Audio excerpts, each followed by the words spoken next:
Magandang araw mga idol. Nandito na naman tayo ulit sa ating farm. Tagayin na lang po natin siyang tanggalan ng damo. Buhay probinsya po, hirap pero masaya. Yun, lalaki na tong ating kalabasa. Ilang malapit na itong mamulaklak mga idol. Kaso napakakapal po ng damo.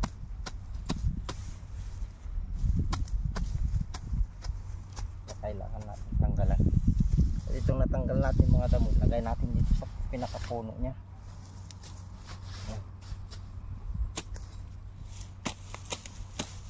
Tiyaga lang sa buhay mga idol.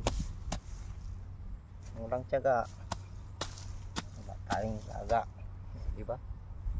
Yan lang mga idol.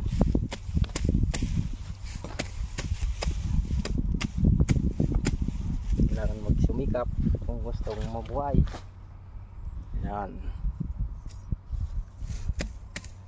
Ganito lang po ang buhay dito sa probinsya. Maraming libre kung masipag ka. Kagaya na lang ito. Dami lang nito, tinatapon lang, pinapatay lang. Pwede natin itong iulam. Kakasawa rin. Spinach. Dami niyan dito. Ito matinik. Pag lumaki kasi ito, sobrang tangkad. Kaya pinapatay.